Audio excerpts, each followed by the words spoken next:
네, 오늘은 10월 27일 네 번째 강의고요.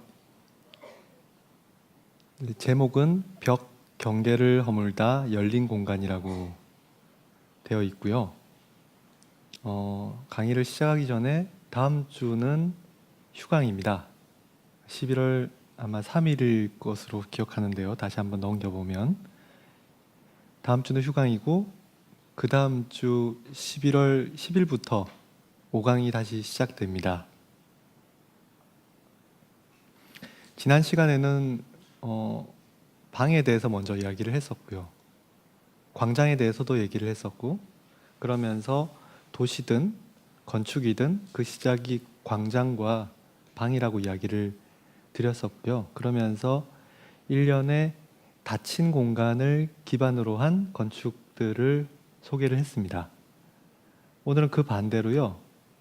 그러니까 닫힌 공간이 아닌 열린 공간의 건축이고, 공간이 열렸다라고 하면은 우리가 오픈 스페이스 보통 이렇게 표현을 하는데요. 많은 경우 심지어 건축 학교 내에서도 수업을 할 때 오픈 스페이스라는 단어를 쓰는 경우에 우리가 어떤 경우 때 쓰냐면 주로 옥외 공간일 때, 그러니까 바깥 공간을 설명할 때 오픈 스페이스라고 표현하는 경우들이 종종 있습니다. 그러니까 즉 어떤 방이라고 하는 공간이 만약에 있다고 하면은 지붕이라고 하는 수평면이 없을 때, 즉 옥외 공간이 되는 거고, 그때 오픈 스페이스라고 표현할 수도 있겠죠. 근데 지금 우리가 오늘 이야기하고자 하는 이 오픈 스페이스는 그런 천장이나 바닥이 없어서 열려진 공간이 아니라 벽이 없어져서 수평적으로 확장이 되는 그런 공간을 오픈 스페이스라고 할 겁니다. 그러니까 옥외 공간이란 뜻이 아니라 실내라고 하더라도 그 벽과 벽 사이로 인해서 막혀져 있었던 공간이 어느 순간 열리게 되고, 그러면 어떻게 될까요? 그 벽이라고 하는 것은 각 공간들의 경계잖아요. 그러니까 거실이라는 공간과 그 다음에 안방이라고 하는 공간이 벽으로 그리고 문으로 닫혀져 있어서 경계가 나누어져 있었는데, 어느 순간 그 벽들을 허물어 버리면 거실과 방의 공간적 경계가 없어져 버리겠죠. 이처럼 어떤 건축이 있는데 그 건축의 그 내부가 무수히 많은 방으로 나누어져 있는 건축도 있고요. 어떤 건축은 크기와 무관하게 오로지 단 하나의 방으로만 되어 있는, 즉 다시 말해서 방으로 구획되어 있지 않고 완전히 다 열려져 있는 그런 건축도 있을 거라는 것이겠죠.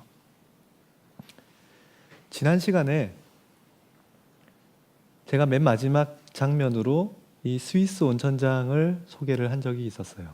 굉장히 빠른 시간으로 제가 보여드렸고, 그렇기 때문에 다시 한번 제가 이 열린 공간의 건축을 하기 전에 다시 한번 지난주에 했던 닫힌 공간의 건축의 한 사례로 꼽을 수 있는 스위스 온천장을 소개를 다시 한번 하려고 해요. 그리고 한편으로는 또 다른 스위스 온천장, 그 가운데서 한편으로는 굉장히 열린 공간의 사례라고 할 수 있는 현대 사례를 제가 한번 보여드릴게요. 이 온천장은 밀레어 마란타라고 하는 두 명의 건축가가 바젤 기반을 두고 있는 스위스 바젤의 건축가들이고요. 그 다음에 이 사메단이라고 하는 산골 마을이 있습니다. 그러니까 스위스에서 가장 동쪽에 있는, 그러니까 우리나라에서 마치 강원도처럼 가장 산골 마을인 그 지역을 그라우빈덴이라고 하는 칸톤이 있는데요. 또 다른 표현으로 그것을 엉가딘이라고 이야기를 합니다. 그 지역이 스위스에서는 가장 어떻게 보면 스위스적인 그런 동네이고, 스위스가 전반적으로 다 자연이 아름답습니다만 특히나 이 지역은 국립자연공원이 있을 정도로 특히나 아름다운 자연과 그리고 스위스 전형적인 건축 양식들을 보여주는 그런 흥미로운 곳이에요. 아직도 곰이 나옵니다, 여기는.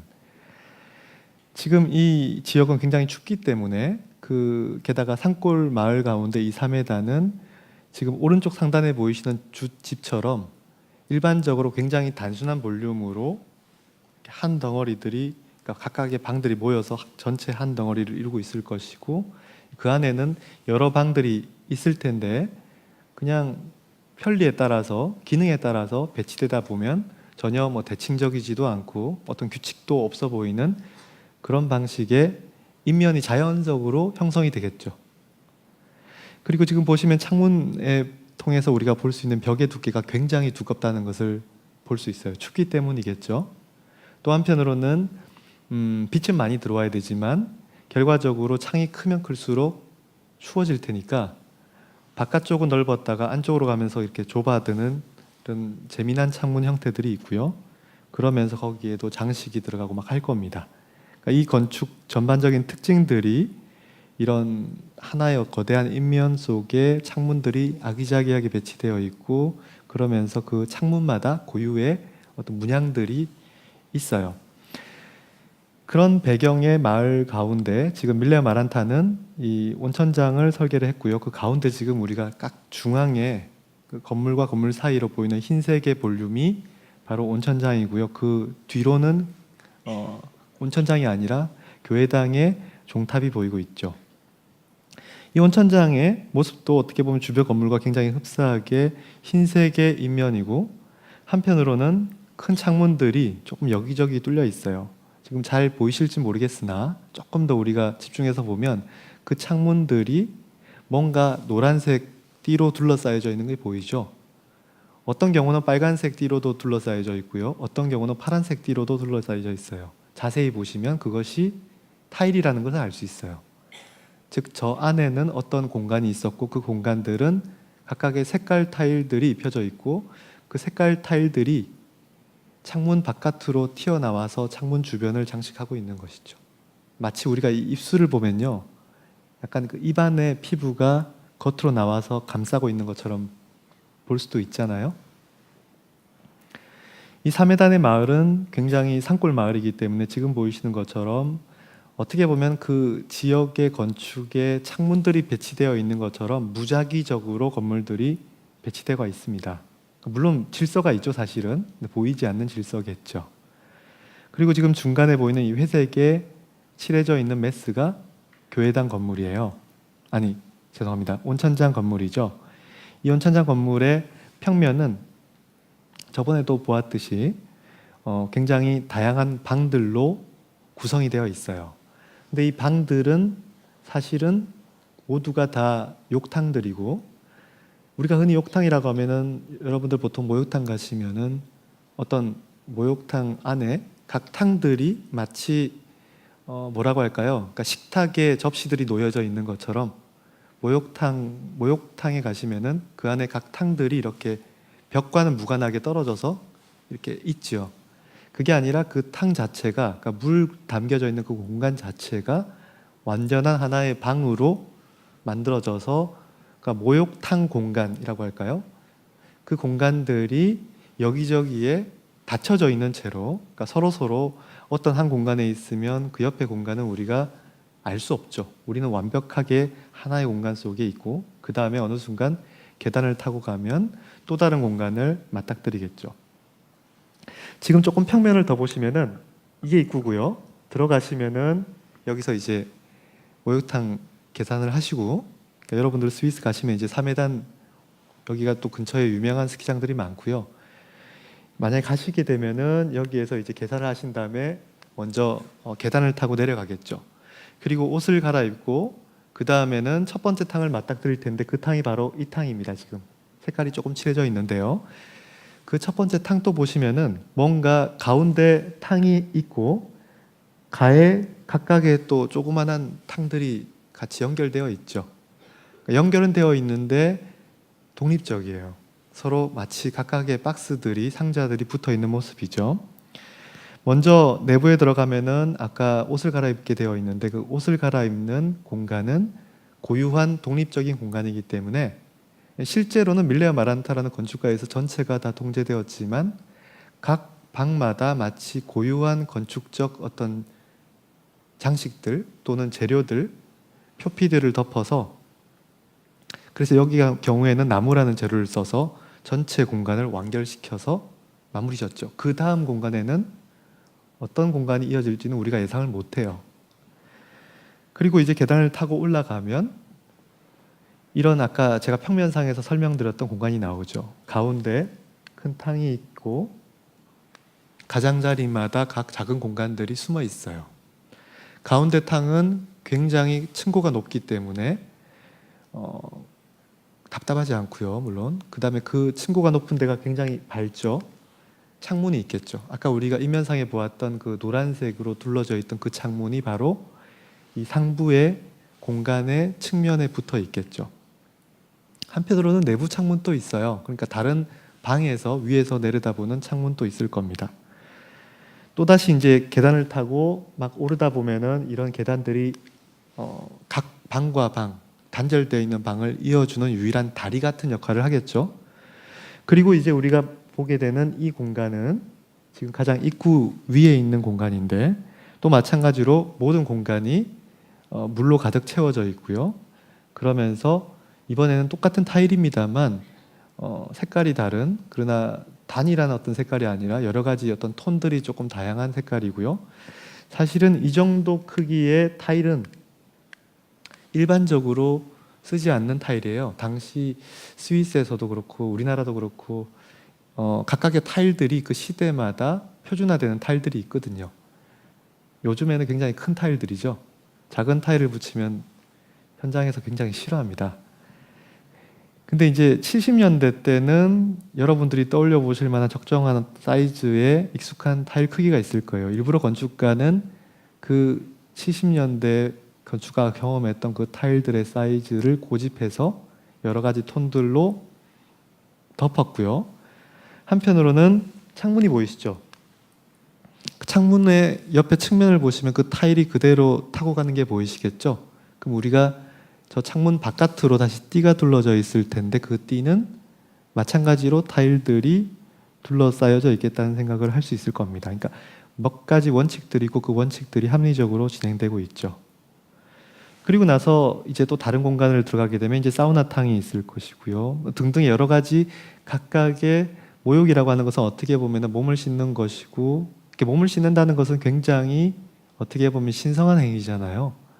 그렇기 때문에 어떤 그 모욕의 각 단계들을 마치 어떤 종교 의식처럼 건축가는 이렇게 배치하고 있고, 그러면서 사실은 이제 제가 가장 좋아했던 탕인데요.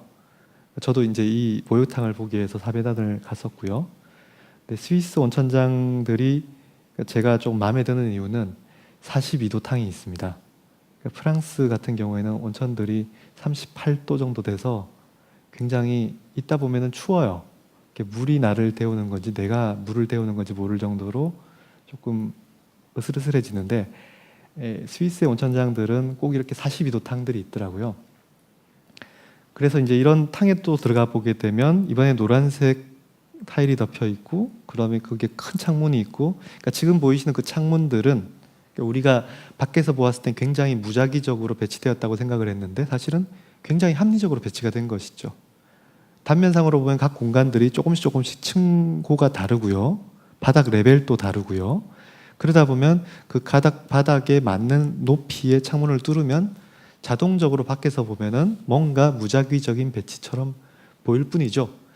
그 창문들은 적절한 높이에 있고 또 한편으로는 건축가는 가장 외부의 풍경을 보여주고 싶은 풍경을 일부러 프레임으로 담아서 마치 르네상스의 그림처럼 이렇게 의도했을 겁니다. 그 다음에 위로 올라가게 되면 어느 순간 이제 뭐 쉬는 공간도 있고요. 다시 이제 차를 마시는 공간은 또 다른 재료로 덮여 있고요. 그리고 가장 옥의 공간을 가게 되면 어떻게 보면 가장 궁극의 단계죠. 그러니까 지금 보시면 계속 뭔가 처음에는 일부러 내려가게 한 다음에 그 다음부터는 끊임없이 상승하게 만들어요. 계단을 타고서. 모든 종교 시설들은 주로 상승합니다. 하강하지 않아요. 하강하는 경우도 있겠습니다만 특히나 서양의 건축의 경우에 보면은 계단을 타고 올라가서 상승해야 된다. 그것이 바로 신성한 건축의 기본이다. 이렇게 얘기하는 경우도 있거든요. 그래서 결국 올라가다 보면은 하늘이 보이고 주변에 펼쳐져 있는 알프스의 풍경들이 보이겠죠. 그러니까 이 건축을 제가 뭐 여러 가지로 설명을 드릴 수 있겠습니다만 어떤 지금 우리가 지난주와 오늘의 관점으로 보면 이 건축은 엄연히 닫힌 건축이죠. 건축가는 각각의 탕의 독립성, 독립적인 어떤 공간을 만들기 위해서 고민했고, 그러기 위해서는 그 공간은 이웃 공간과 철저히 구분되어야 됐다는 거죠. 일부러 분리시켰죠. 그것과 함께 비교할 만한 또 다른 사례는 사실은 더 유명한 온천장입니다만, 이 피터 줌터라고요. 그러니까 지금 스위스 건축가 가운데 굉장히 이제 프리츠커상을 받았던 건축가 가운데 한 명이고요. 굉장히 유명하고 건축가들이 많은 경우 건축가들이 가장 존경하는 건축가로 꼽히기도 하고요. 지금 현재 그 남양성모에 티하우스를 설계를 하고 있습니다. 그러니까 한국에서도, 그러니까 아시아에서는 사실 한 번도 피터 줌터의 건물을 본 적이 없는데 한국에 이 건물이 지금 들어서고 있다는 그 자체가 굉장히 저는 놀라운 사실이었어요. 이 피터 줌터가 이 그라우빈덴 아까 말씀드렸던 이 엉갸딘 지역에서 활동했던 이제 건축가, 지역 건축가고요. 그러면서 사실은 이 건축가가 그 지역에서만 활동했는데 국제적인 건축가가 된 배경에는 오늘 지금 이 보게 되는 발스라고 하는 VALS라고 하는 이 지역의 온천장이 줌터로 하여금 굉장히 국제적 건축가로서의 명성을 얻도록 만들었어요. 지금 또 건축하는 사람들은 여기를 마치 성지순례 가듯이 꼭 찾아가고, 찾아가는 것이 힘들기 때문에 나 갔다 왔다고 자랑하고 이렇게 할 만한 그런 건물이에요. 저도 사실 스위스에 있을 때는 3번 정도 갔었고요. 지금 또 가고 싶어요. 사진을 보니까. 이 온천장은 지금 주변에 호텔들이 5개가 있어요. 발스라고 하는 것이 원래 스위스의 생수, 발제어라고 VALS에 ER을 붙인 그 상표에 물이 있습니다. 바로 옆에 공장이 있어요. 그러니까 여기가 물이 잘 깨끗한 물이 나는 공장이고, 또 한편으로는 그 산에 동굴 속에서 자연 온천이 나왔기 때문에 예로부터 온천 산업이 굉장히 활성화되어 있다가 어느 순간부터 이제 관광 산업이 세력하기 시작했죠. 이제 높이가 아마 1,300m 정도 되는 고도이기 때문에 밑에 이제 계곡을 따라서 골짜기를 따라서 큰 길이 있더라도 어느 순간부터는 한 30분 동안은 굉장히 위태위태한 산길을 타고 올라가야 되는 굉장히 고립되어 있는, 높이가 1,300이면 사실 스위스에서는 별로 그렇게 전혀 높은 곳이 아닙니다만 세상의 끝이죠. 어떻게 보면 그 지역에 있어서는 계곡에 둘러싸여져 있는 그런 동네인데, 그러다 보니까 이 관광 산업이 굉장히 중요했고, 그 관광 산업을 다시 일으키기 위해서 현상 설계를 했었고요. 그러니까 5개의 호텔이 공동으로 하나의 온천장을 갖는 것이었고, 그 다음에 그때 피터 줌터가 이제 당선이 되어서 지금 중간에 잘 보이시지 않았을 수도 있는 은밀하게 산 계곡 속에 박혀 있는 이런 사각형 모양의 건물입니다. 사각형 모양이고요. 그러니까 박스고요. 그러니까 닫힌 건축을 연상시키고요. 어떻게 보면 조금 더 자세히 보면은 그러니까 경사지가 있고, 그 다음에 그 경사지에 어떤 단단한 바위 덩어리들이 박혀 있는 모습이고요. 그 사이사이에는 큰 창문들이 있는 것이 보이시고요. 조금 더 자세히 보면 그 벽면의 재료가 콘크리트 같기도 하고, 조금 다가가 보면 수평의 얇은 줄눈들이 이렇게 있는 걸 보면 저것이 거푸집을 그렇게 썼을 수도 있고, 근데 사실은 이것은 그러니까 콘크리트가 아니라 돌로, 석재로 실제로 구축한 건물이고요. 그러니까 석재를 썼다고 해서 우리가 구조는 예를 들면 철근 콘크리트나 철골을 쓰더라도 많은 한국의 석재 건물들은 다 겉에 표면만 석재로 덮은 거거든요.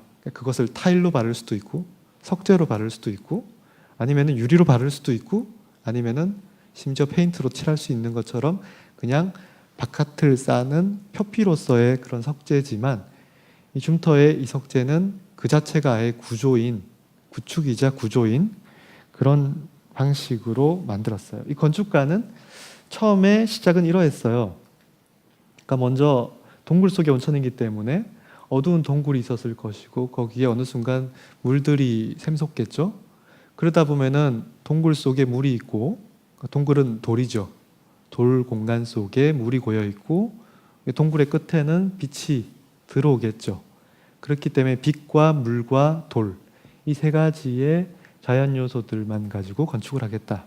굉장히 추상적인 이런 이미지의 그림을 그렸고요. 그러니까 우리가 이런 이미지들은 정확한 건축의 평면을 표현하는 것이 아니라 어떤 공간이 지니고 있는 분위기를 먼저 결정져요. 항상 줌터는 분위기를 먼저 규정합니다. 그리고 나서 이제 제안한 그 모형이죠. 여기 보이시는 것처럼 상부에 뭔가 돌로 지었습니다만 돌의 블록들을 가지고서 결합시켜서 어떤 그 틈 사이로 빛이 들어갈 것이고요. 물이 고여 있겠죠.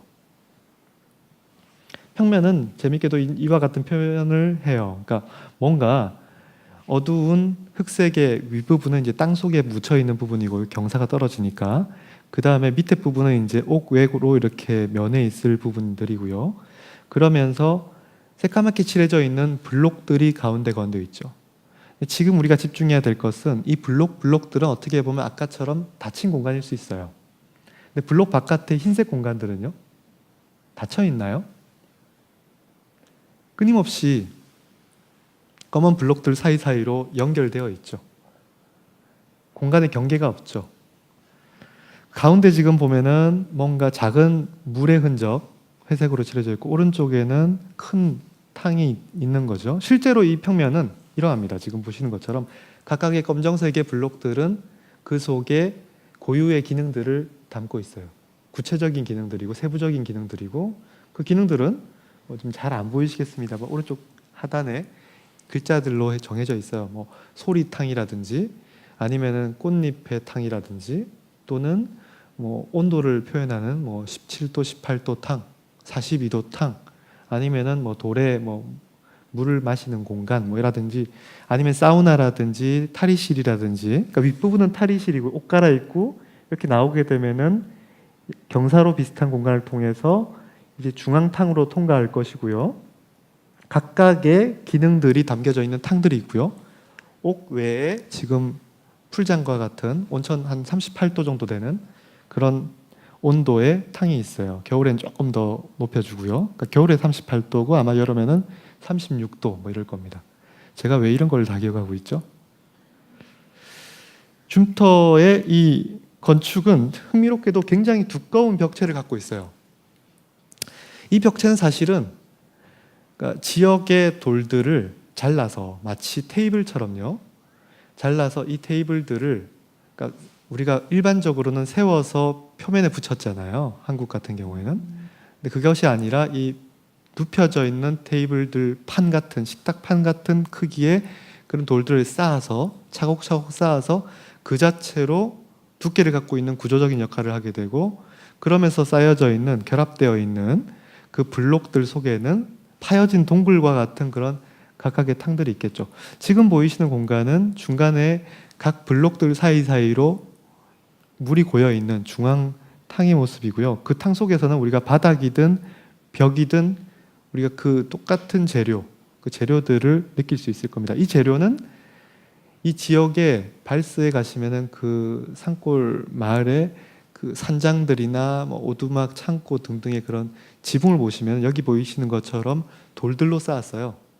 돌들로 차곡차곡 쌓아서 덮여져 있고 그 지역에 있는 이 돌들, 그러니까 발스 돌이라고 합니다. 이 돌들을 줌터는 보고서 이 돌을 가지고서 건축을 하겠다고 결정을 했죠. 다만 여기서 보이는 것처럼 그냥 있는 그대로 잘라서 쌓은 것이 아니라 정확하게 그러니까 굉장히 자연스럽게 무작위적으로 쌓은 것처럼 다양한 치수의 결합들이겠습니다만 사실은 밀리미터 단위로 정확하게 규정되어 있는 치수들을 제공하고 이렇게 잘라라고 한 다음에 그 결과로 만들어졌죠.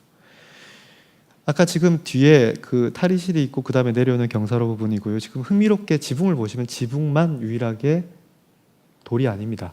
지붕만 철근 콘크리트고요. 노출되어 있죠. 근데 흥미롭게도 그 틈 사이가 뭔가 선이가 있고 그 선들로 빛이 떨어지는 것을 보실 수가 있어요. 실제로 그 탕 속에 보시면은 각각의 그 탕들이 주변에 어떤 돌 블록들로 기능을 담고 있는 블록들로 둘러싸여져 있다고 한다면은 그 블록들은 사실은 그 위에 철근 콘크리트 판으로 지붕을 덮었고요. 그런데 그 지붕을 어느 한 방향으로 더 뻗어나간 것이죠. 마치 야구 모자처럼요. 그리고 각각의 블록들이 서로 퍼즐처럼 결합되다 보면 사실은 그 지붕이 하나의 판이 아니라 각 블록 위의 지붕들이 캔틸레바라고 이렇게 뻗어나와 있고요. 그것들이 서로 만나면서 그 틈이 생기겠죠. 그 틈 사이로 그대로 빈 공간을 두고, 물론 위에는 이제 비가 들어오지 않도록 처리를 하겠죠. 근데 그대로 빛이 들어와서 내부의 실내 어두운 동굴 속에 자연빛처럼 채광을 하겠죠. 흥미롭게도 이 빛은 어느 순간 그 벽의 경계, 벽이랑 맞닥뜨리는 순간은 어떤 스포트라이트처럼 이렇게 빛이 또 바뀌기도 하고요. 벽면을 따라서 이렇게 틈이 있는 경우는 빛이 가면서 각 돌들의 그 요철들을, 그림자 효과들을 만들어내겠죠. 그 내부의 탕들은요, 다 보여드릴 수는 없고요.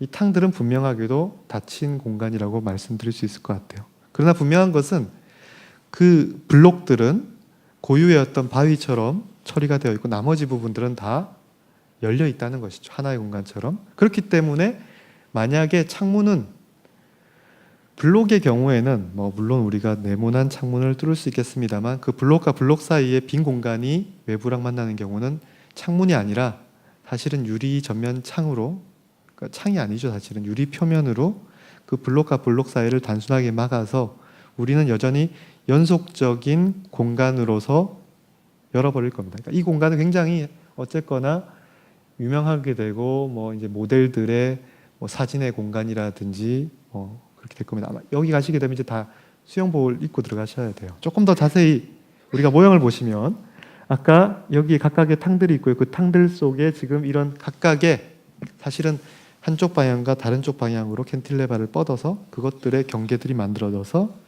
이렇게 만나겠죠. 유일하게 이 가운데 있는 정사각형만 받치고 있는 블록이 없어요. 이 블록은 가장자리에 있는 판들하고 이렇게 이어져 있어요. 내부에. 지금 사실은 여기에 그림자 효과 조금 보이시는 게 보가 지나가기 때문입니다. 그리고 옥의 공간으로 가게 되면 이제 자연스럽게 어느 순간 그 바위와 바위 사이의 틈으로 통과하게 되면 여기 보이시는 것처럼 마치 폐허와 같은, 그러니까 어떤 박스가 부서져서 코너가 열리고 그러면서 완전히 옥외 공간과 연결되는 그런 공간을 보실 수 있죠. 그러니까 결국은 저는 이 줌터의 발스 온천장은 아까 밀레어 마란타의 건축가의 3회단 온천장과는 다르게 물론 박스의 블록들은 있습니다만 가장 중요한 그 공간은 수평적이고 굉장히 연결되어 있고 사실은 경계가 없고 이게 실외고 실내고의 구분은 있을지언정 사실은 공간은 계속 연속적이고 그렇기 때문에 열린 공간의 온천장이라고 얘기를 할 겁니다. 건너편에 이제 계곡이 있고 그 계곡에는 이런 아름다운 풍경들이 펼쳐지겠죠. 그래서 특징들이 이런 겁니다. 그러니까 가운데 이제 결국은 늘 닫힌 공간들은 있을 수밖에 없죠. 아무리 우리가 하나의 원룸을 만들다가 하더라도 화장실은 닫잖아요. 예를 들면. 그러니까 닫힌 공간은 늘 필요합니다. 그런데 그 닫힌 공간들이 서로 연이어 붙어 있는 것이 아니라 마치 식탁 위에 접시처럼 거리를 두고서 서로 떨어져 있는, 그러면서 그 틈 사이로는 끊임없이 열려져 있는 이런 건축들이 이제 오늘 보게 될 연리 건축이라고 할 수 있겠죠. 그러니까 정원을 가지고서 만약에 비교를 해볼게요. 정원은 일반적으로 자연을 모방한 인공자연이죠. 그죠? 그렇기 때문에 보통 실외에 있어요. 벽이라는 요소가 없습니다. 그렇기 때문에 정원은 벽이 없기 때문에 우리가 모두가 다 열린 정원이라고 할 수 있겠죠. 그러나 그럼에도 불구하고 우리는 닫힌 공간에 기반을 둔 정원이 존재한다는 것이에요. 그리고 그것과 함께 당연히 우리가 모든 것이 열렸을 것이라고 생각했지만 특별히 열린 공간의 원칙을 더 추구하는 정원이 있다는 거죠. 예를 들어서 왼쪽과 오른쪽은 굉장히 서로 다른 모습이에요. 왼쪽은 기하학적이고 뭔가 질서 체계가 정연하고 각각은 사실은 각각의 조각나 있는 화단들, 각각의 마치 방들처럼 건축 평면처럼 잘려져 있는 베르사유의 프랑스식 정원의 모습이고요. 이런 경우를 우리는 뭐 가든이라고 하죠. 파크 또는 불어로 작당 이런 것들은 이런 인위적인 마치 건축처럼 공간을 분할해서 디자인한 어떻게 보면 자연에 의한 카페트의 향연이죠. 그죠? 근데 오른쪽은요. 이런 것들을 정원이라고 합니까? 오른쪽은 숲이에요. 숲은 어떤 디자인이 되지 않은 자연 그대로의 상태죠. 물론 이 오른쪽의 모습은 파리에 있는 블로뉴 숲이고요. 이 블로뉴 숲은 결국은 사람들이 쓰기 때문에 뭔가 자연 그대로의 모습은 아니죠. 그러나 우리는 이것을 숲이라고 칭하면서 숲의 모습을 최대한 그대로 유지하려고 그 다음부터는 어떤 기하학적인 형태를 최대한 못 짓게 할 거예요. 베르사유 궁전을 그리고 정원을 디자인한 사람은 그러니까 루이 르보, 앙드레 르노트르 등등의 이런 건축가, 조경가 그리고 장식예술가 이런 사람들이 모여서 같이 한 겁니다. 이 사람들이 베르사유 이전에 부어르 비공뜨라고 하는 성을 먼저 같이 디자인을 했고요. 물론 각자의 영역이 있습니다만 이 사람들은 공동의 어떤 목표를 위해서 디자인했을 거예요. 그렇기 때문에 이 정원과 이 성은 어울려야 하고요. 성은 정원처럼, 정원은 성처럼, 장식도 마찬가지고요. 그렇게 만들어졌겠죠. 굉장히 기하학적인 정원은 그리고 성은 당시에 굉장히 유명한 예술작품처럼 인식이 됐고요. 흥미로운 것은 이러한 정원들은 굉장히 기하학적인 나무, 심지어 그리고 뭐 만약에 연못이 있다고 한다면 그 연못은 단순한 원형이라든지 육각형, 팔각형, 십자형, 기하학적인 형태들로 철저히 다듬어져야 하고요. 어떤 경사가 있다면 그 경사는 확실한 방법으로 몇 프로 이상의 경사 아니면 몇 개의 단 차이라든지 해서 수평면들을 기반으로 한 공간이어야 될 겁니다. 물론 그러면서 이 주변에 있는 그 굉장히 자연 상태의 숲과 대조가 되겠죠. 대비가 되겠죠. 바깥은 굉장히 무질서한 자연 상태의 나무가 있고 이 속에 있는 정원은 규칙적인 정원이어야 된다는 거죠. 저번에 보았던 우리 피에로 델라 프란체스카의 솔로몬의 공간과 시바 여왕의 공간이 있을 때 저는 지금 이 보르 비공트 공원의 그러니까 궁전의 정원을 이 오른쪽의 솔로몬 공간과 같다라고 저는 이야기를 할 거예요. 왜냐하면 오른쪽 공간은 뭔가 기하학적인 체계들이 잡혀 있는 거예요. 다만 기둥과 보, 지붕 같은 것들이 없을 뿐이죠. 그 대신 그 재료가 나무이고 연못이고 그다음에 조각들이겠죠. 반면에 이 오른쪽에 있는 그러니까 왼쪽에 있는 이 시바 여왕의 세속적인 공간은 전혀 디자인이 되어 있지 않은 공간은 자연 상태의 공간이죠. 아까 보르 비공트 공원의 정원의 바깥에 있는 그 숲의 모습에 가깝겠죠. 건축도 마찬가지입니다. 앞에 정원이 그러한 것처럼 건축도 철저히 대칭적이고요. 각각의 방들로 구획이 되어 있어요. 닫힌 공간들이죠. 각각의 방들은 각각의 장식들이 있겠죠. 사실은 그 앞에 정원이 이런 식이에요.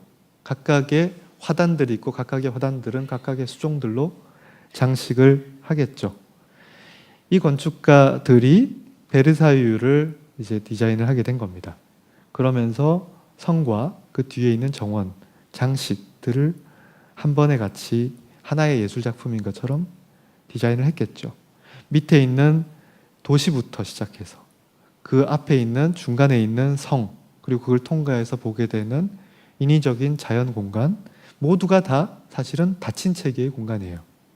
그렇기 때문에 각각의 이벤트들이 있고 각각의 이벤트들은 독립적이에요. 물론 어떤 예술적 연결은 되어 있습니다만 각각의 장면들이 하나의 미장센이죠. 멀리서 성을 바라본 모습이라든지 성에서 반대쪽을 바라본 모습이라든지 아니면 각각의 화단의 장식이라든지 아니면은 각각의 숨겨져 있는 공간 속에서도 마치 원근법처럼 닫혀져 있는 어떤 공간으로서 벽이 없을 뿐이지만 얼마든지 수직적인 요소들도 사용하여 하나의 고유한 공간들을 만들죠. 그렇게 만들어진 것이 바로 이 베르사유라는 것이죠. 베르사유에서 흥미로운 부분은 저 상부에 있는 트리아농이라고 하는 지역이에요. 트리아농은 이쪽 지역인데요. 원래 트리아농이라고 하는 마을이었고 그것을 이제 병합해서 왕의 공간으로 만들었어요. 루이 14세가 베르사유를 만들 때 자기를 위한 건축으로서 이제 거대한 트리아농이라고 해서 이 건물을 만들었고 굉장히 애착을 갖고 현장에 매번 가서 참여했다고 하죠. 지금도 이제 굉장히 화려한 건물이고 붉은색 대리석이 굉장히 유명하고 그러니까 만약 귀빈들이 오면은 여기서 초대 만연회 같은 것도 하고 뭐 하겠죠. 만찬 같은 거. 그 옆에 이제 거대한 트리아농이 있고요. 그 옆에는 지금 뿌띠 트리아농이라고 있어요. 이 뿌띠 트리아농은 사실 여기 앞에 있는 자그마한 건물입니다. 여기 있는 건물이 그러니까 루이 14세와 같은 이제 왕의 공간이라고 한다면 그 옆에는 여왕의 공간들이 있겠죠. 그 여왕의 공간들이 있고 그 다음에 그 앞에 정원이 있겠죠. 물론 작은 크기입니다만 굉장히 은밀한 사이즈의 파빌리온입니다만 어떻게 보면 베르사유 궁과 정원과의 관계처럼 이 건축과 이 정원과 관계도 동등해요. 나중에 이제 루이 16세 때는 이 마리 앙뚜아네트라고 하는 그 오스트리아 출신의 왕비 있죠. 그 왕비가 생활했던 공간이에요. 그러면서 그 옆을 대대적으로 개조해서 다시 기하학적이었던 공간을 갑자기 굉장히 마치 자연 상태의 공간인 것처럼 바꾸어 놨어요. 이제 그래서 마리 앙뚜아네트의 어떤 영화 같은 걸 보시면은 영화의 장면인데요. 이렇게 뒤에 보이시는 바로 이런 건물들이 주로 뿌띠 트리아농, 작은 트리아농이라고 하는 건물이에요. 조금 더 자세히 보시면은 굉장히 정갈한 형태의 건물이고요. 그 안은 당연히 닫힌 방들의 공간일 것이고요. 그 앞에 있는 정원 또한 베르사유처럼 규칙적이죠. 닫힌 공간의 정원이라고 저는 얘기를 하겠습니다. 그런데 흥미롭게도 이 오른쪽의 정원은 그러니까 마리 앙뚜아네트가 창조한 새로운 정원, 그러니까 굉장히 기하학적이고 프랑스적인 어떤 구성의 대표 사례인 베르사유의 공간 속에 다시 역설적으로 굉장히 상호모순적인, 굉장히 열려있고 굉장히 뭔가 기하학이 없고 불규칙적인 저런 상황의 정원을 만들었다는 것이죠. 물론 이제 어떻게 보면은 그렇게 완벽하고 화려한 그런 딱딱한 삶이 어떤 일반 여인들에게는 꿈처럼 보여졌겠지만 어떻게 보면은 프랑스와 오스트리아 당시에 굉장히 경쟁국이었고 점점 악화되고 있었고 적국의 왕비죠. 그렇기 때문에 어떻게 보면 인질과 같은 삶을 살고 있었던 것이죠. 그런 공간 속에서 어떻게 보면 가장 반대적인 상황, 가장 마치 자연의 어떤 숲에서 맞닥뜨리게 되는 그런 공간을 꾸몄어요. 거기에 보이는 이런 자연스러운 모습의 호수들은 모두가 다 인공적으로 만들어진 것이고요. 그 주변을 둘러싸고 있는 이런 민가 모양들도 마치 그러니까 디즈니랜드죠, 지금. 그 민가 모양들도 모두가 다 건축가의 통제를 받은 의도된 형태들이에요. 우리가 베르사유를 가시면은 늘 궁궐 보고 정원을 보면은 이미 지쳐가지고 끝납니다만 이 영국식 정원이라고 하는데요. 이 정원도 한번 꼭 방문해 볼 만합니다. 제가 영국식 정원이라고 했는데요.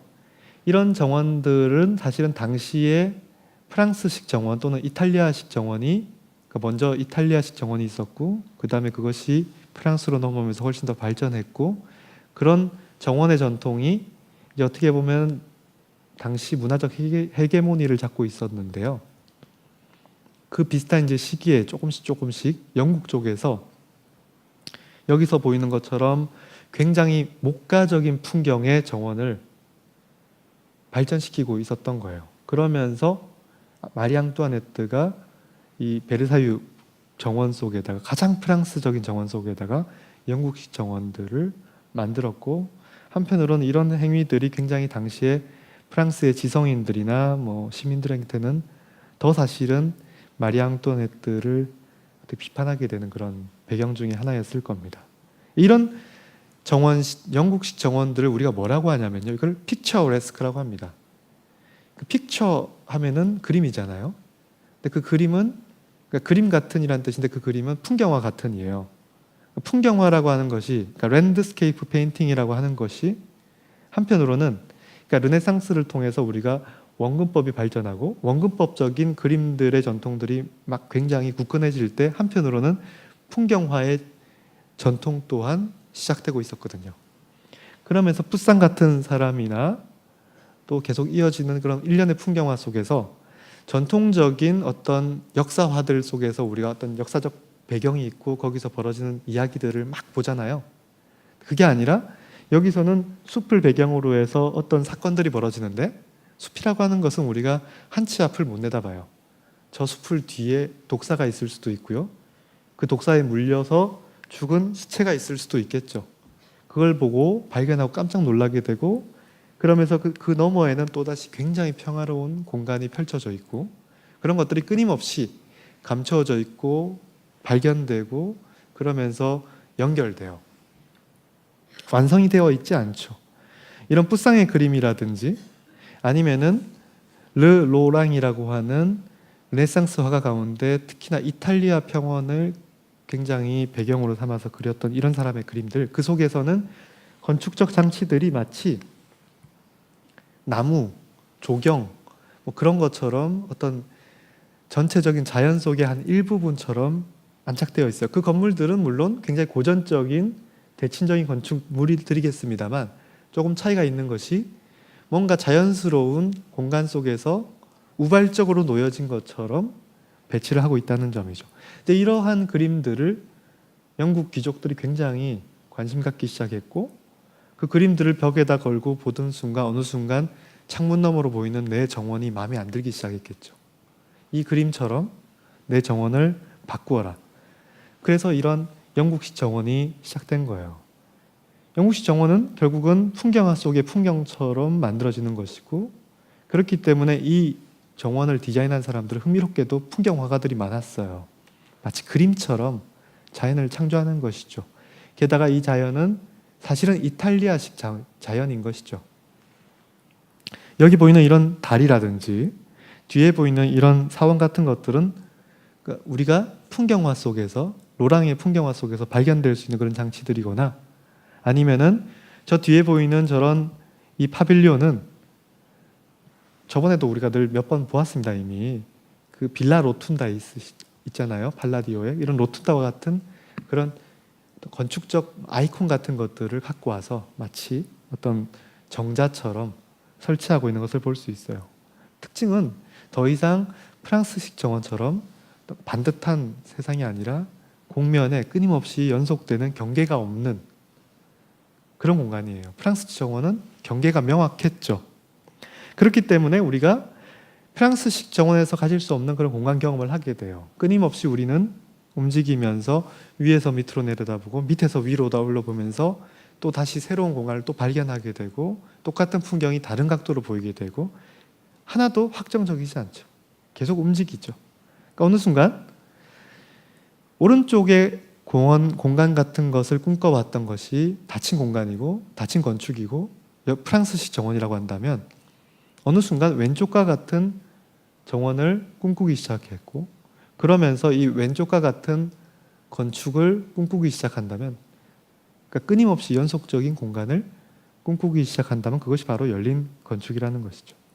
그러니까 처음에는 물론 이런 영국식 정원과 그 뒤에 놓여지는 파빌리온은 아까 로랑의 그림처럼 규칙적인 정원과, 아니 비규칙적인 정원과 규칙적인 건물, 다만 그 규칙적인 건물을 배치하는 것은 대칭적인 게 아니라 자연스럽게 이렇게 놓는 것이라고 한다면, 서서히 어느 순간부터는 뒤에 건물조차도 굉장히 자연처럼 불규칙적이게 되고 중세도시, 중세시대의 성과 같아 보이고, 이 나무도 더 이상 우리가 다듬지 않게 되고, 그러다 보면 이 숲들도 호수의 경계를 갑자기 숨기기 시작하는 등등의 이런 점차적으로 모든 공간의 모든 요소들이 하나의 어떤 정신세계를 공유하기 시작하겠죠. 그러면서 이제 영국식 정원도 드디어 이런 중세시대의 성과 같은 건축을 일부러 의도적으로 선택하는 거예요. 그 유럽 대륙에서 넘어왔던 그런 규칙적인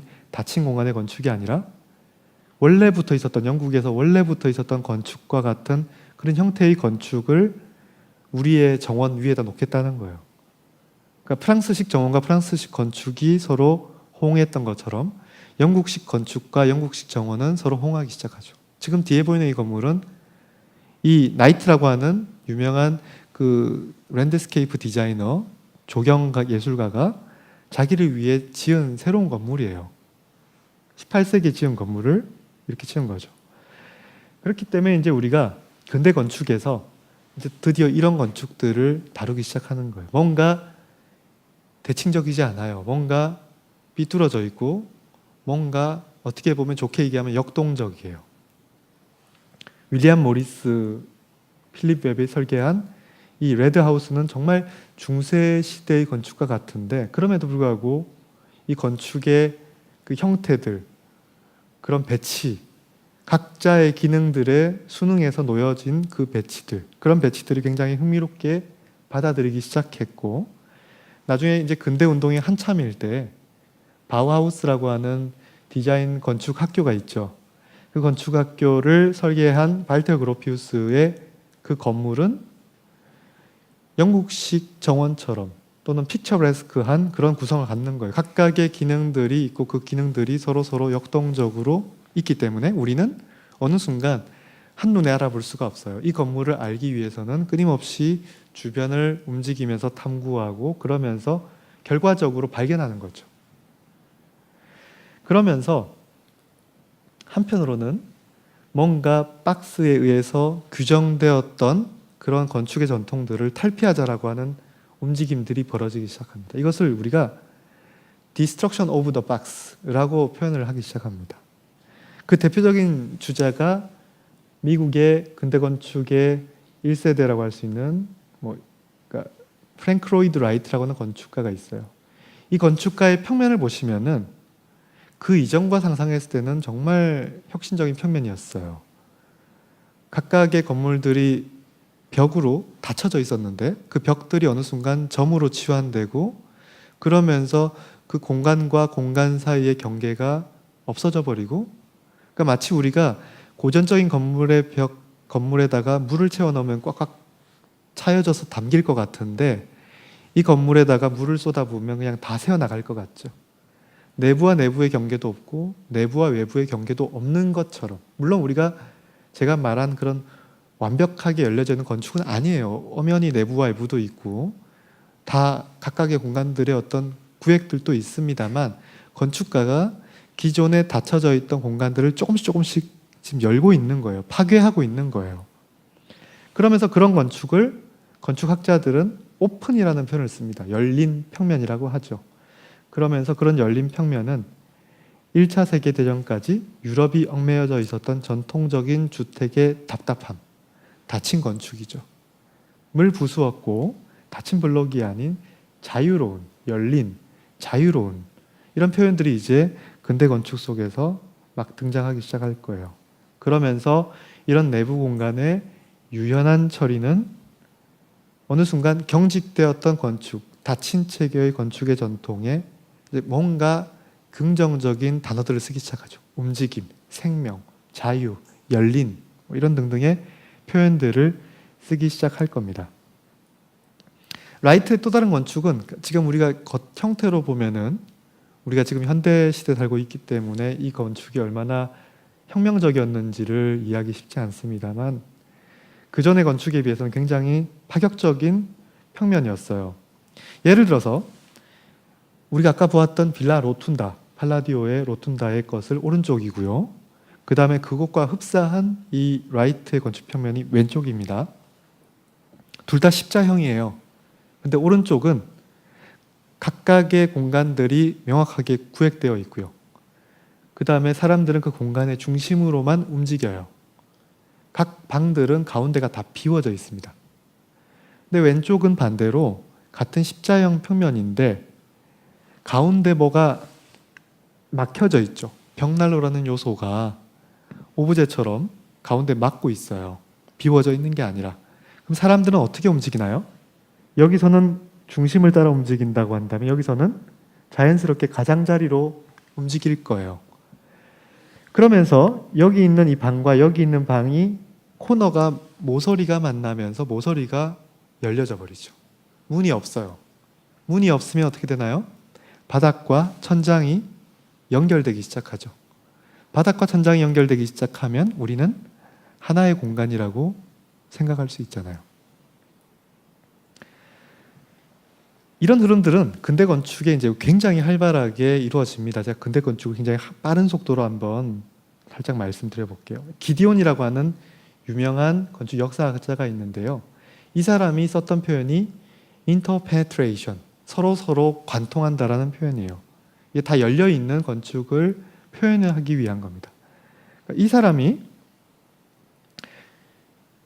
앙리 라브루스트라고 하는 보자르의 건축가, 닫힌 건축 체계를 전통을 가장 강하게 만들었던 그 보자르, 프랑스의 보자르의 건축가 라브루스트의 건축 공간 가운데 가장 유명한 것이 여기 있는 프랑스 국립도서관의 열람실이거든요. 열람실의 공간들은 지금 외부로부터 완전히 막혀 있어요. 그 각 공간들도 여기 보이시는 것처럼 빛이 떨어지는 9개의 볼륨이 각각 3개씩 해서 정사각형 모양으로 배치가 되어 있어요. 물론 우리가 기둥이 있고 다 열려져 있기 때문에 이 안은 최소한 열려져 있지 않느냐 하지만 여기 있는 이 기둥은 각 공간의 경계를 명확히 표현해주는 최소한의 표현이에요. 코너에 있기 때문이죠. 근데 흥미롭게도 이 기디온은 이 공간을 실제로 방문하고서 뜬금없이 가장 기능적인 공간들에 관심을 가져요. 그 공간은 이 서고죠. 그러니까 열람실은 사람들이 책을 보는 공간이니까 굉장히 멋진 공간이기를 기대하겠죠.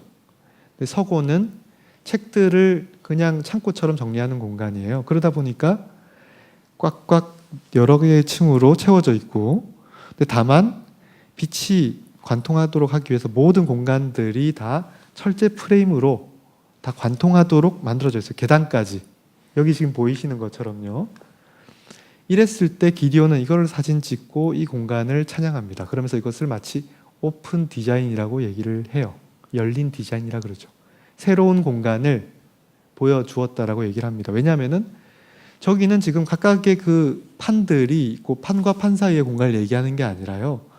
전체 공간이 각 요소들이 있지만 그 요소들이 서로 빛이 투과하듯이 우리 시선을 투과시키고 그러면서 경계를 없애버리면서 모두가 열려져 있는 투명한 공간이라고 얘기를 하는 거예요. 이러했던 기디온이 에펠타워에 관심을 가질 수밖에 없죠. 기디온이 이 사진을 찍었어요. 심지어 에펠타워는 이 거대한 볼륨이 사실은 다 아주 작은 철제 프레임들의 결합으로 이루어져 있고 거기 사이는 다 비워져 있죠.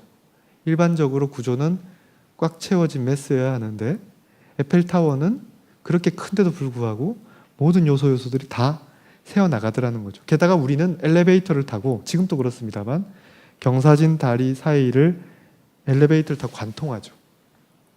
그러니까 구조체 자체가 투명하다는 증거죠.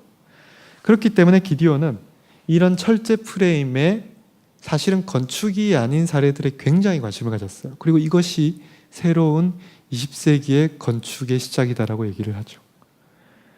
열린 건축이죠. 닫힌 방의 건축이 아니라요. 네덜란드로 넘어가 볼게요. 네덜란드에는 데스틸이라는 또 예술운동이 있었어요. 그 중에 가장 주동자가 몬드리안이 있고요. 반데스부르크가 있죠. 이 반데스부르크의 유명한 그림은 러시아 무용수의 그림이라고 하는 이 추상회화입니다. 우리가 이 정체를 알 수 없는 형상이 없기 때문에 추상이기 때문에 제목을 붙이지 않으면 무슨 내용일지 모를 이 그림은 각각의 선들이 서로 거리를 두고 띄워져 있기 때문에 우리가 닫힌 방이라고 할 수 있는 부분들이 틈 사이가 코너 부분들이 열려서 다 연결되어 있죠. 마치 라이트의 건축 평면처럼요. 반데스부르크는 이 자기의 그림이 추상화 과정의 abstraction, 추상화 과정의 결과물이었다고 얘기를 합니다. 그러면서 러시아 무용수의 그림을 점점점 규칙적인 직각체계로 만들고 뭔가 그럼 사선과 같은 그런 역동적이나 뭔가 과정 중에 있는 것들은 결과로 다 매듭 짓고요. 각각의 그 형태들을 정형화하고 그러면서 어느 순간부터는 서서히 그 각 어떻게 보면 방을 이루고 있는 벽과 벽들을 독립시키는 거예요. 만약에 제가 말씀드리면 이 위에는 고전적인 건축이에요. 각 방들로 이루어져 있는 건축 평면이죠. 그런데 밑으로 가면 더 이상 방이 기본이 아니라 이제 방을 원래 구성하고 있었던 그 벽체들이 독립되어서 벽이라는 자유로운 오브제들이 그냥 펼쳐져 있는 모두가 열려져 있는 공간이라는 거죠. 그렇기 때문에 이 데스틸의 대표적인 사례인 게리트 리트펠트 건축가에 의한 이 슈레더 하우스는 열린 건축을 굉장히 적극적으로 보여줍니다. 주변의 당시 건물들과 비교하면 굉장히 충격적인 건물이었고요. 지금 또 여러분들 우트레이트를 가시면은 방문이 가능한 오픈되어 있는 그런 건축이에요. 각각의 요소들이 서로 뭔가 자율적인 평면들의 결합으로 만들어져 있죠. 평면을 보시면요. 특히 가장 중요한 공간은 2층 집인데 2층이 제일 중요한 생활 공간이에요. 가운데 이 돌림 계단을 타고 가보시면은 그 다음에 각각의 복잡한 방들이 모여져 있는데 그 방들은 칸막이들이 있어서 이 칸막이들이 어떻게 쳐지냐에 따라 가지고 닫혀져 있기도 하고 열려져 있기도 해요. 평면이 굉장히 어려우시죠? 사진을 보면 더 쉽습니다. 사진을 보시면은 지금 각 밑에 공간들이 분할이 되어 있는데 위에 이런 선들이 가 있죠. 이 선들은 슬라이딩 도어여서 이게 쫙 닫히면서 직각으로 서로 열려서 닫혀서 공간을 닫아버리는 거죠. 물론 우리가 슬라이딩 도어를 통해서 방들을 닫기도 하고 완전히 열기도 하는데 일반적으로는 두 개의 벽 사이에 슬라이딩 도어를 끼워서 해결하거든요. 근데 만약에 45도로 슬라이딩 도어를 만나게 한다고 생각을 해보세요. 그럼 이게 어떻게 만나야 될까요? 45도로 이렇게 따야 될까요? 굉장히 복잡해요. 그리고 이것이 완벽하게 밀폐되기도 어렵죠. 굉장히 생활하기에 불편한 방식으로 닫혀지는 거예요. 왜 건축가는 이렇게 했을까요? 건축가는 일상적으로 여기 사는 사람이 방을 모서리에서부터 열기 시작하면서 박스를 파괴하는 것이죠. 가장 어떻게 보면 일상생활 속에서 박스의 파괴를 실천하는 방법이죠.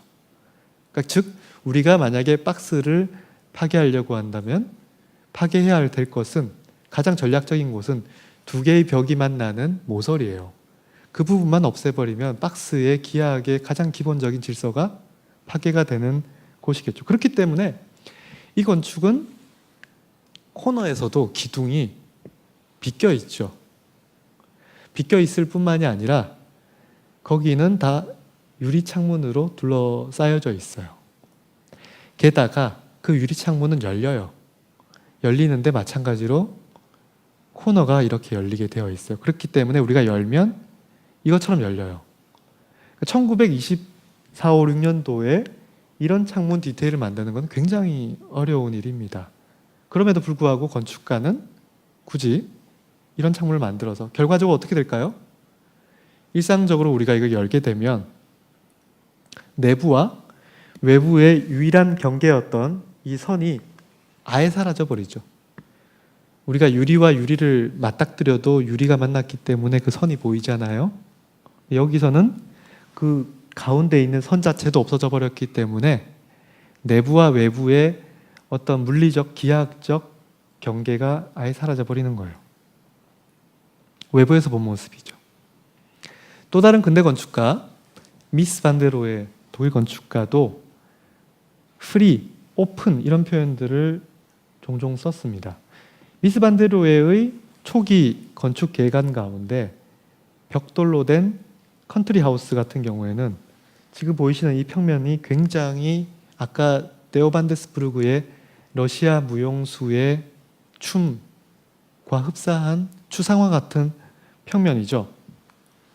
이 평면은 박스를 완벽하게 파괴하도록 노력하고 있어요. 물론 일부 이런 모서리 부분들은 없진 않아요. 건축가가 아직까지는 모든 것을 다 코너들을 붕괴시킬 수는 없지만 닫혀져 있는 것에서부터 조금씩 파괴해 나가면서 자유를 얻는 거예요. 그러니까 제로 상태에서 자유가 아니라 억압에서 해방되기 시작하는 그 순간이 자유죠. 이랬던 미스 반데로에가 1929년도에 바르셀로나에서 있었던 엑스포에서 독일 전시관을 설계를 합니다. 이 건물은 이제 바로 해체가 됐고요. 대신 1986년도에 다시 복원되어서 여러분들도 바르셀로나 가시면 에스파냐 광장이 있는데요. 그 에스파냐 광장의 몬주익 언덕에서부터 분수 축제가 있어요. 그때 한쪽 코너에 이 건물이 있습니다. 꼭 잊지 마시고 이 건물도 한번 봐주시면 좋을 것 같아요. 이 건물의 특징은 각각의 벽들이 닫혀져 있지 않고 그냥 고유의 판처럼 서 있어요. 평면을 보시면 굉장히 단순합니다. 각각의 벽들은 그냥 유일하게 외부 경계를 닫는, 그러니까 외부 세계로부터 독립적인 이상적인 세계를 만드는 그 부분만 코너가 닫혀 있고요. 그 내부에는 모두가 다 열려져 있죠. 심지어는 기둥과 벽체도 벌어져 있죠. 그 틈 사이가 흘러가겠죠. 옛날에는 이 문도 없었어요. 문이 없단 말은 아예 이것은 그냥 정자처럼 오픈되어 있는 공간이라는 뜻이겠죠. 이제는 관리를 해야 되니까 문을 설치를 했어요. 그 가운데서는 기둥과 그 다음에 이런 오닉스 대리석 벽과 뒤에 있는 유리판 등등이 끊임없이, 그렇기 때문에 작은 공간인데 마음만 먹으면 평생 계속 돌 수 있어요. 닫힌 공간은 그렇지 않죠. 시작과 끝이 있죠. 코너에 어느 순간 보이는 조각과 그 정원, 그 위에 지붕이 열려져 있으면서 또 한쪽 코너에 접해져 있는 부분에 표면이 떨어져서 열려져 있죠. 미스 반데로에도 명확하게 자기가 무슨 짓을 하고 있는지를 알고 있어요. 나는 공간을 닫아야 한다는 습관적인, 그러니까 전통적인 원칙을 포기했고 구별되는 방들 대신에 특별한 공간적 효과를 추구했다.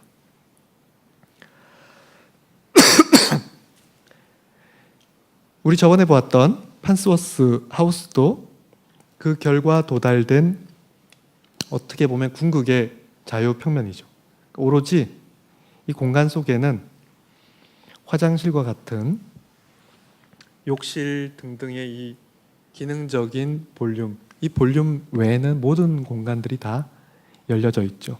그렇기 때문에 우리가 내부에 들어갔을 때는 사실은 각 구역들이 어디는 침실이고 어디는 서재고 어디는 식당이고 칸막이 벽을 쳤으면은 사실은 닫힌 방이었을 텐데 건축가는 그 각각의 칸막이 벽들을 파괴한 거예요. 그 결과 우리는 끊임없이 순환할 수 있는 그런 공간이 만들어졌죠. 미스 반데로에는 자유평면에 대해서 이렇게 설명을 해요. 자유평면은 새로운 언어고 문법이 있다. 그러니까 즉 이렇게 완전히 그냥 마음대로 하는 게 자유평면이 아니라는 거예요.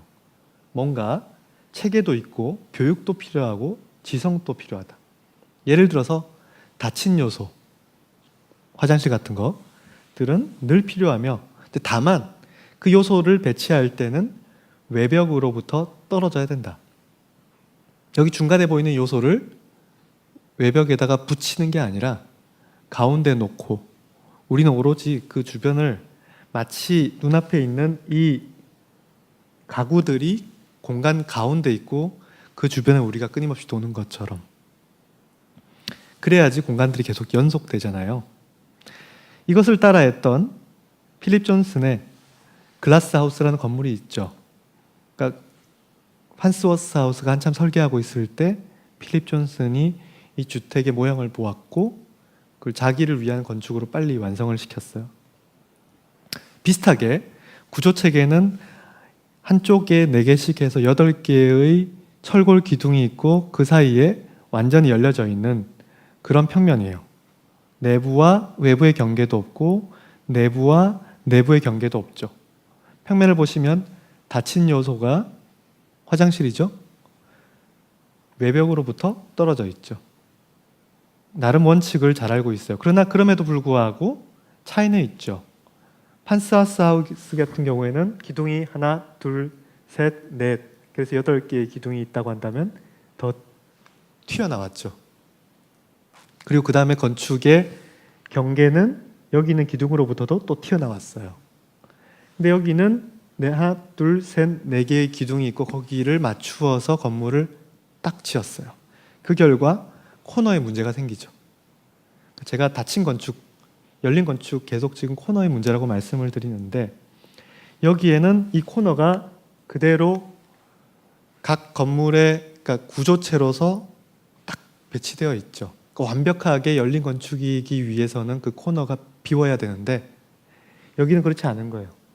그러면서 물론 이 H 형광 단면을 보시면 H자여서 그런데 그 철골 기둥은 볼 때마다 모양이 다르잖아요. 어떤 곳은 평평하고 어떤 곳은 2개의 면 사이로 들어가 있는 면이 보일 것이고 그렇기 때문에 이 기둥이 서면 이쪽이 보이는 모습과 이쪽에서 보이는 모습이 같지 않죠.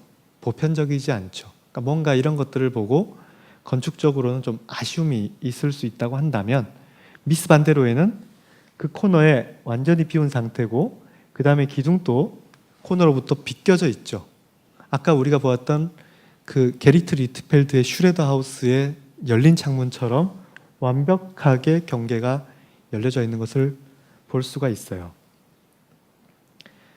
이제 이런 전통들은 어떻게 보면은 아크로폴리스와 같은 건축 공간에서 다시 모델을 찾기도 해요.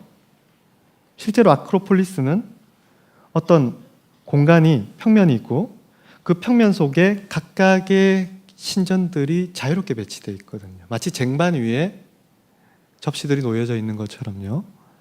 그때 이 각각의 공간들이 사실은 불규칙하게 배치되어 있는 것이 아니냐라고 했을 때 어떤 슈아지라고 하는 건축학자는 그렇지 않다. 각각의 공간들이 비대칭적이지만 어떤 기하학적인 선과 선들이 만나고 그러면서 그 규칙이 있다, 문법이 있다라고 이야기를 해요.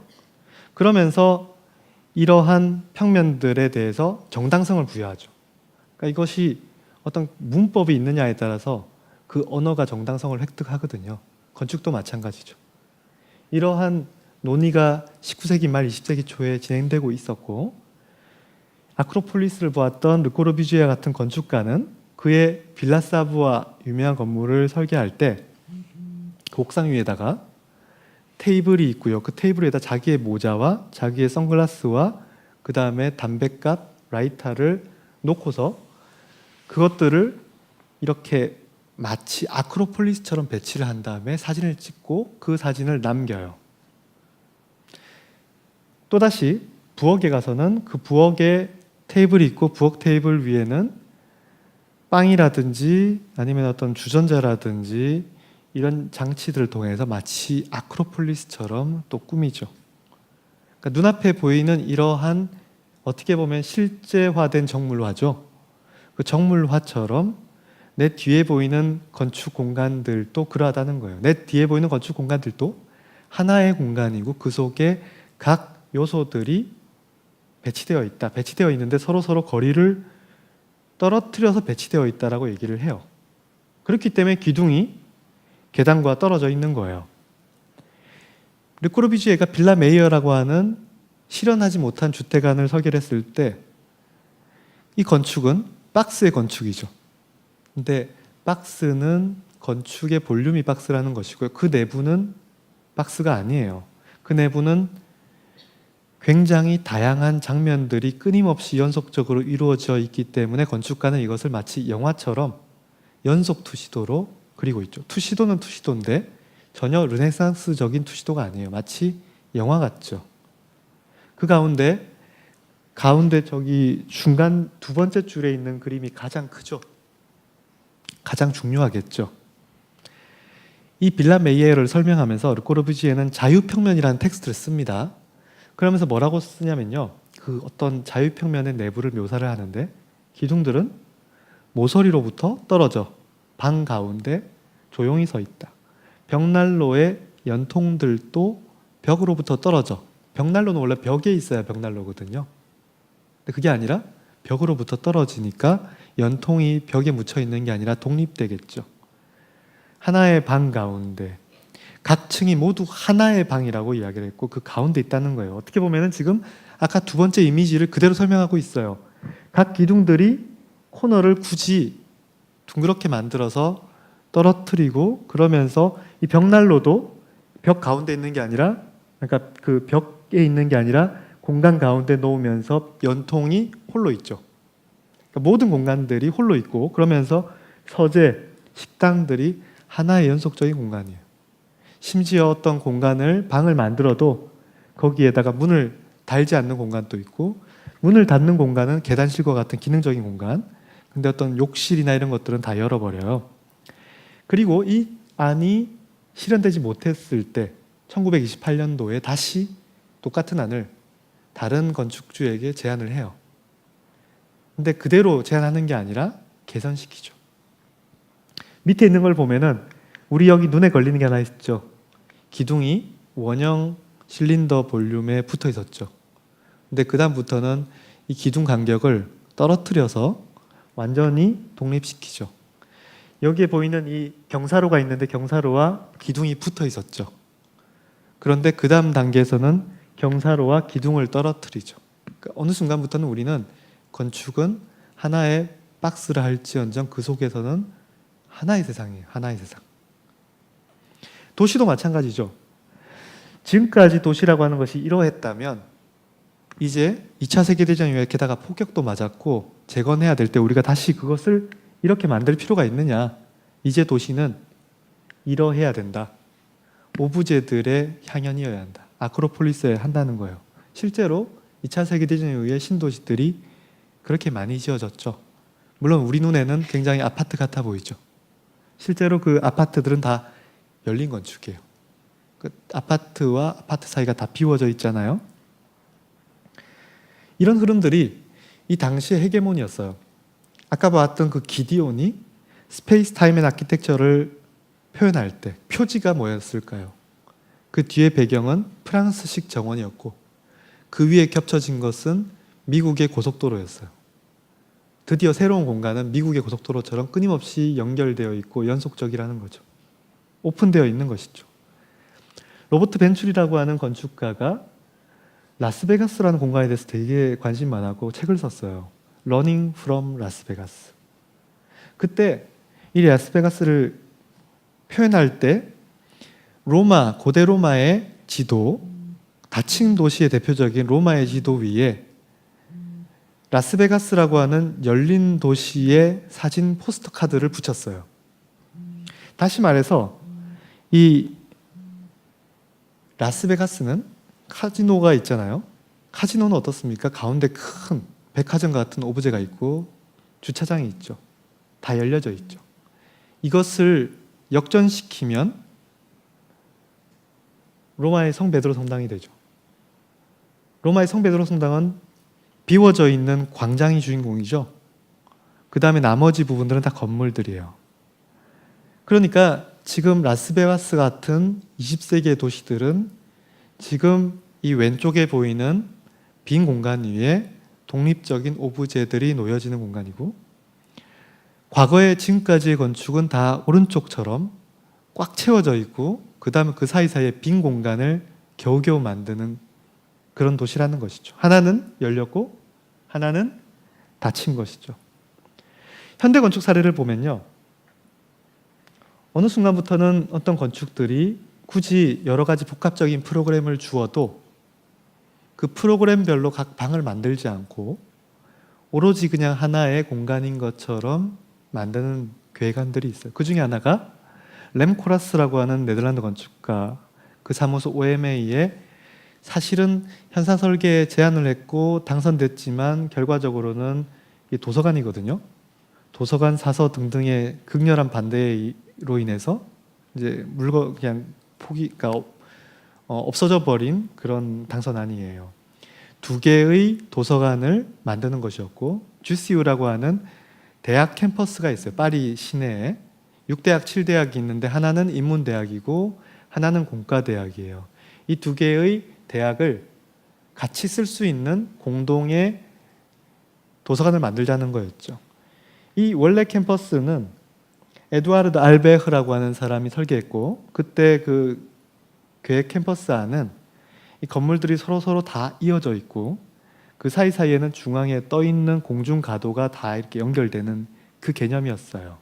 그리고 그 건물의 평면은 지금 보이는 것처럼 격자 체계로 모든 것들이 다 이어져 있죠.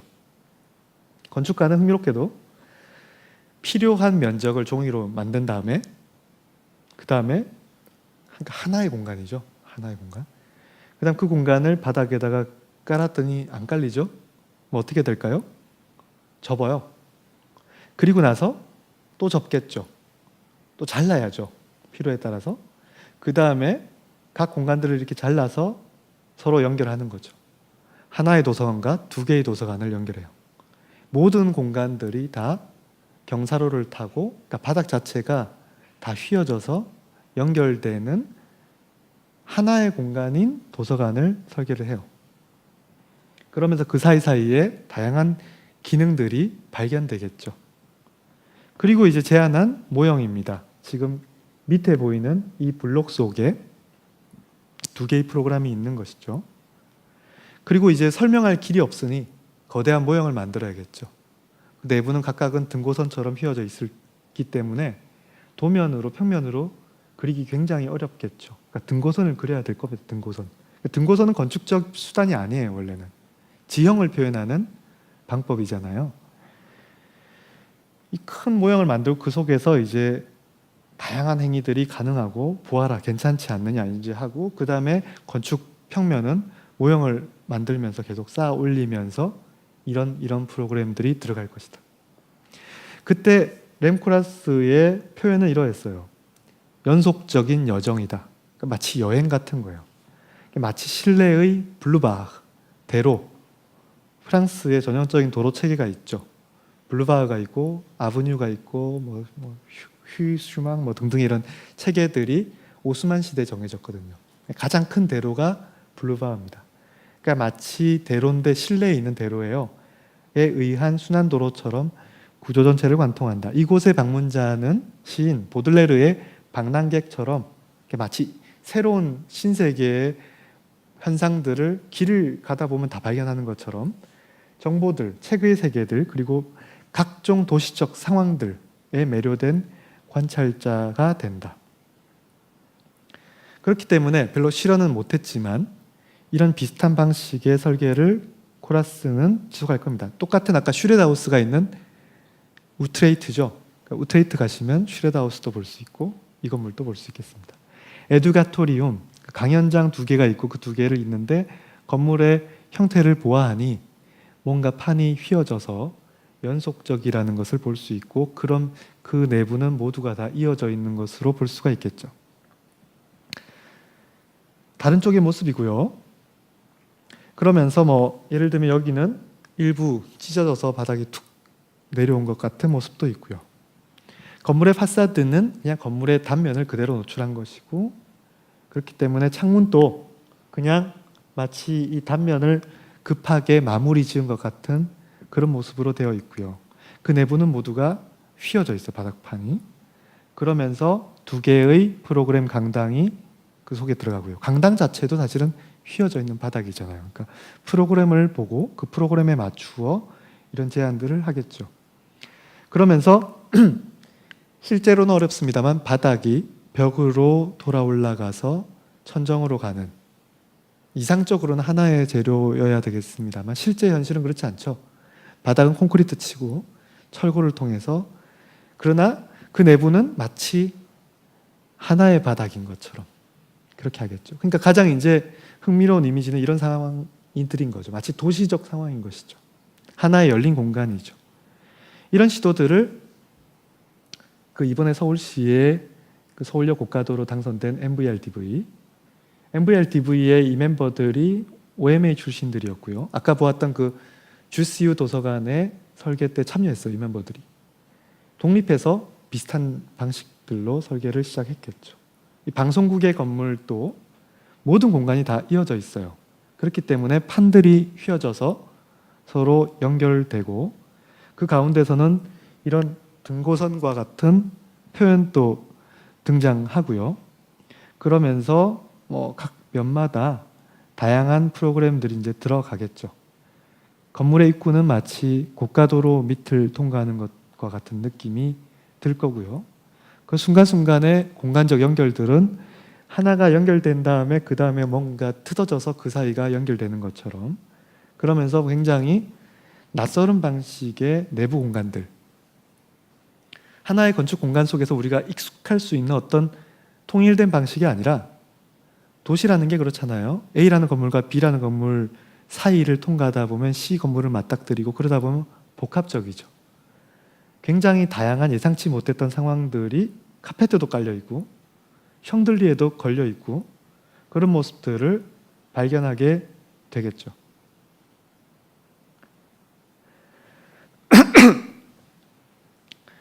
도요이토라고 하는 건축가, 일본 건축가가 GCU 도서관에 참여했을 때 아닙니다. 수평적인 공간이었고 뭔가 연속적인 공간이었죠. 이 건축가가 일본의 센다이 메디아테크를 설계했을 때도 이 건축은 모든 공간이 칸막이 없이 연속된 공간이었어요. 그 내부는 기둥들이 있고 그 기둥들 말고는 나머지는 다 수직적 요소가 하나도 없는 그런 공간이겠죠. 그러니까 만약에 우리가 수직적인 요소가 필요하다, 엘리베이터 필요하다, 계단이 필요하다, 그러면은 기둥 속에 삽입이 돼야 되겠죠. 보통 기둥이라고 하는 것은 항상 매스이기 때문에 그 안에 꽉 차 있는데, 에펠타워 그러지 않았죠. 에펠탑 그렇지 않았잖아요. 그런 것처럼 여기도 각 기둥들이 에펠탑처럼 비워져 있어요. 그리고 특히나 그 기둥들은 모두가 다 휘어져 있죠. 건축가는 이 공간을 마치 물속 공간이라고 표현을 합니다. 그러면서 기둥들은 마치 물속에서 흔들리며 균형 잡고 춤추는 듯한 말미잘과 같다라고 얘기를 하고, 초기의 스케치의 모습이죠.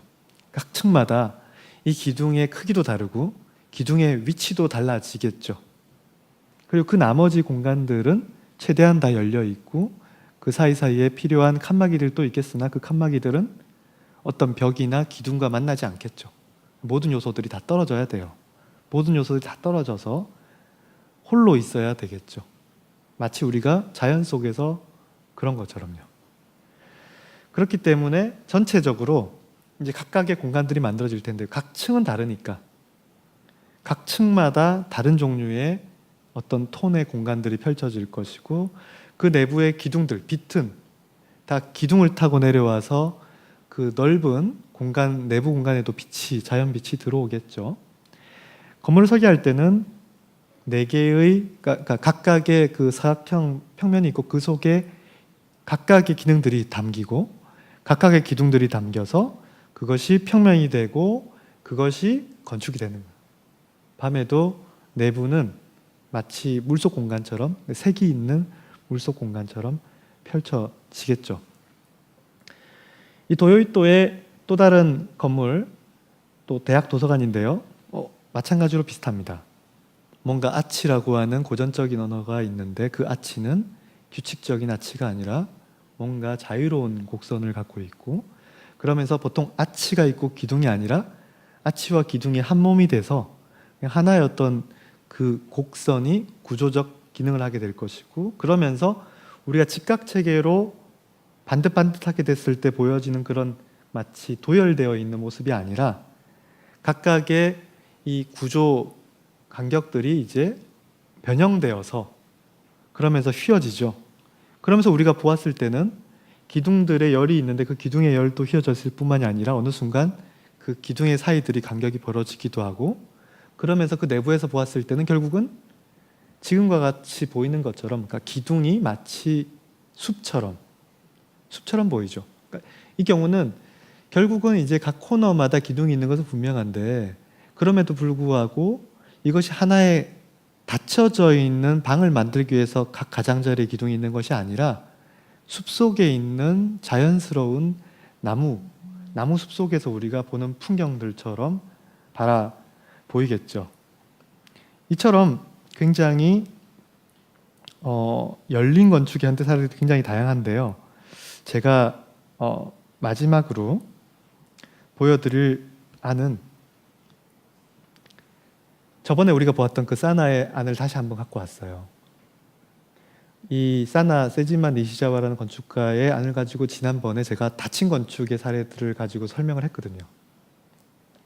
근데 이런 건축가들이 경우에 따라서는 이런 관점으로 바라볼 수 있는 작품도 하고 경우에 따라서는 다른 관점으로 바라볼 수 있는 공간 시도들도 하고 있다는 것이죠.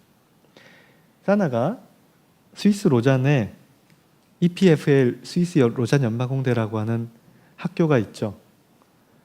제가 박사 논문을 쓴 주로 공간이 여기였어요. 도서관이고요. 도서관뿐만이 아니라 세미나실, 그 다음에 뭐 다양한 어떤 프로그램들, 뭐 VIP 레스토랑이라든지 그런 부족했던 모든 프로그램들을 다 모아서 러닝센터라는 이름으로 하나의 현상 설계를 냈고요. 실제로 당시에 이제 지어지기 전에는 여기가 이렇게 비워져 있는 땅 속에다가 뭔가 건물을 앉힐 수 있도록 했고, 그 전에 건물들은 여기 보이는 것처럼 어떤 질서 체계들이 있는 서로 다 연결이 되어 있는 건물들이었고요. 크게는 로잔 연방공대랑 그다음 로잔 칸톤 대학이 있고요.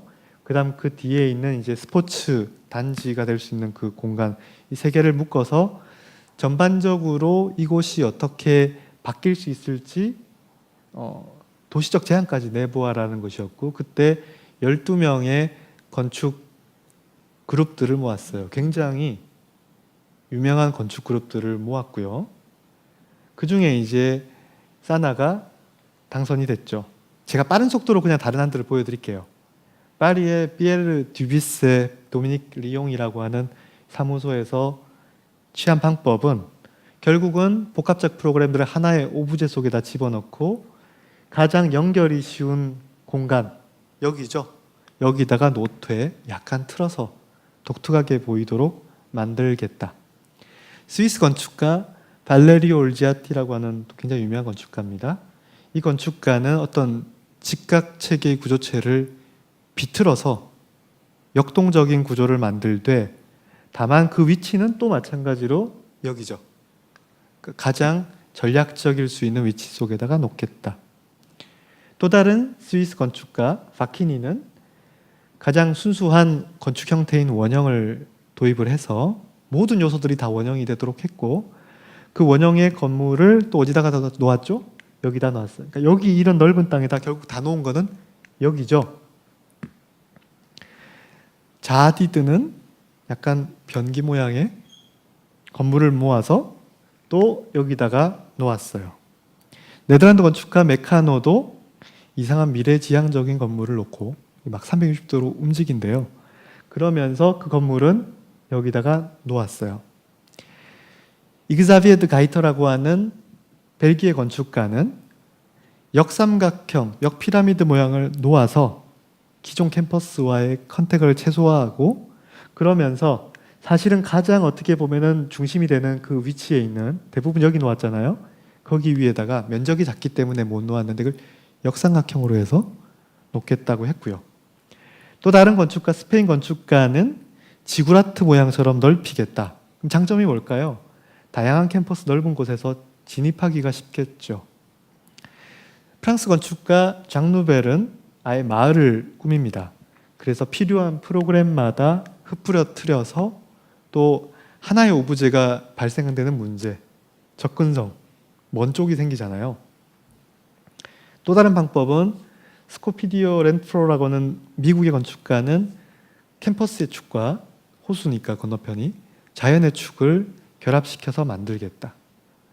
스위스 건축가 헤르조게 드무롱은 캠퍼스 측에서 가는데 이번에는 밑으로 가고 위로 가고 해서 Y자로, 단면상 Y자로 갈라지면서 이 자연의 풍경을 볼 수 있는 공간을 만들겠다.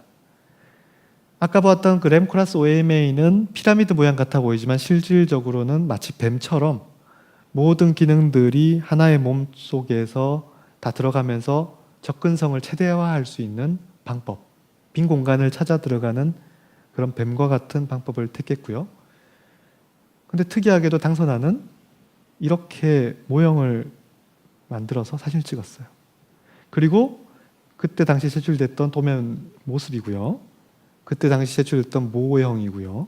그 모형은 곡선의 바닥이 있고 그 바닥과 똑같은 곡선의 지붕을 덮고 그 바닥은 각각의 중정들을 만들고 그러면서 복합적인 프로그램들이 흩뿌려뜨려지죠. 그러면서 그 내부는 끊임없이 상승하고 하강하면서 모든 공간들이 다 이어져요. 이런 결과물을 내고서 당선됐다는 게 저도 굉장히 신기하고요. 그러면서 굉장히 인위적인 사실은 자연 랜드스케이프를 만들었죠. 시바 여왕의 공간과 같은. 평면은 당시에 이러했고요.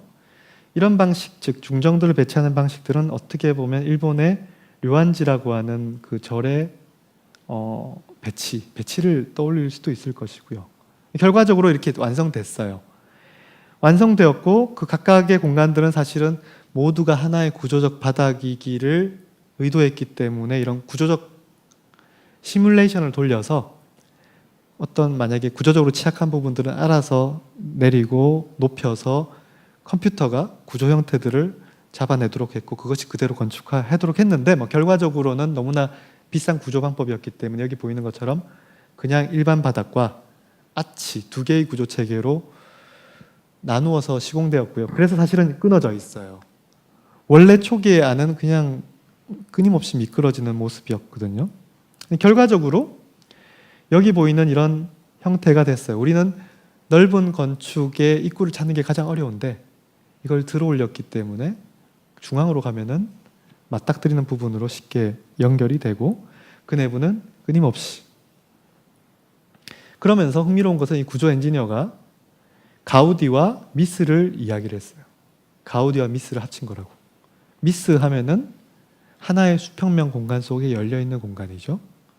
가우디 하면은 경우에 따라서 다르지만은 굉장히 곡선의 구조적 형태를 썼고 그러면서 그 모든 요소들의 구분이 불가한, 그러니까 바닥과 벽과 기둥과 경계가 없이 모든 요소가 하나인 그런 공간의 효과를 추구했던 사람이고요. 이 둘을 합친 것이 바로 이 네라브라는 것이죠. 그리고 이 건축가들은 이것을 랜드스케이프라고 표현을 자주 했어요.